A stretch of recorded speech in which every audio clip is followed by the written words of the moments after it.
Waaqayyo ni jijjiira. Rakkoo si quunnamu hundumaaf gaaffiin cabdee dhibee kee irraa fayyuuf qoricha isaa yoo dhabde, galaan si harkaa dhumee yoo taate harka qullaa, hunduu diina siif ta'ee yoo siif baate iyyuu dullaa, coreemtu kee iyyuu gogdee bishaan ormaa kajeeltu, dacheen kunis si loogdee gaafattee deebii dhabdu. Kallattiin milkaa'inaa yeroo siin si baqate, dhaalli hundaaf hiramee yoo siin si hanqate, imala kee dadhabdee karaa gubbaatti kuuftee, hawwitee yoo dhabde iyyuu bakkatti jettuffee, harkaan qabachuudhaaf yeroo ati hiixattu, gufuunis gaara taatee yeroo isheen siin qixxaattu, gaafa rakkinni kee hundatti ta'u gaaffii,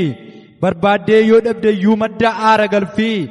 gaafa xinnaaf guddaan madaa kee tuttuqqu, harramni jallootaa jiruu kee kukkutu, wanta ati hin qabneen yoo maqaan siif ba'e, hamaan kee arbeeffamee addunyaa ol ga'e, cubbuun ati qabdu sitti lakkaa'amee gaafa deebii dhabdu, bishaan ormi daaku qoonqoo kee jiifachuuf yoo dheebottee dhabdu, fakkeenya taateefuu yeroo namni odeessu badaa jireenya kee, toora keessaa baatee hundumaan durfamtee yoo taatellee eegee, dubbeen afaan keetii wanta ati hojjettu hundumatti hadhaa'ee,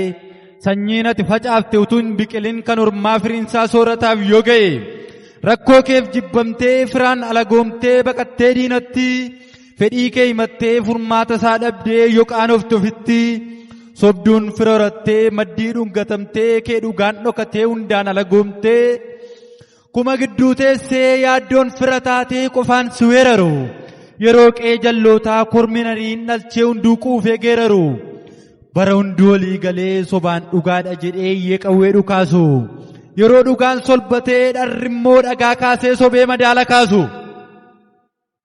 yeroo gaddaaf gammachuu namni ati abdattu gaararraa sitti ta'ee, akkatti si beekaniif jireenya ati jiraattu samiif dachee yoo ta'e,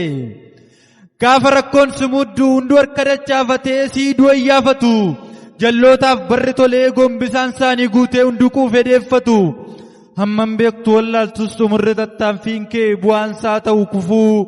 abdii kee hunda kutattee yeroo bakka gammachuu gaddi ol waamee dhufu, karaan kee addaan citee bidiruun kee jeeqamee filannoon ta'u du'aa, asiif achi ilaaltee muka qabataa dhabdee yeroo hunduu ta'u gu'aa, sitti hin fakkaatin tasaa waan gadadoo lakkaa bara kee hafe lakkooftu, gungummii garaa keetii mimmaan kee lolaasaa qe'ee kee taariin hortu,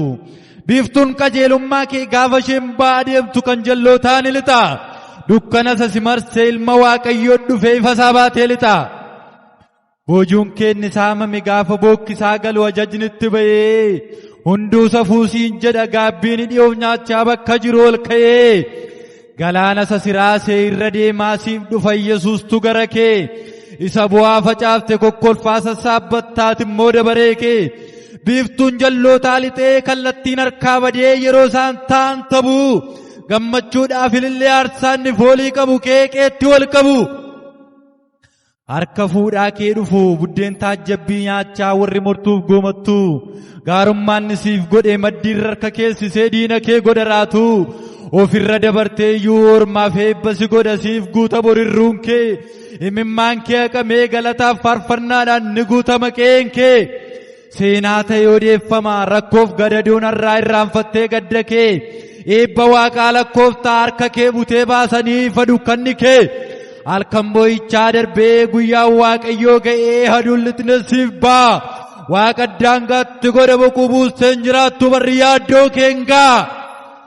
abjuu sitti fakkaata gadadoof yaaddoon har'aa cininsuun kee hundi darbee,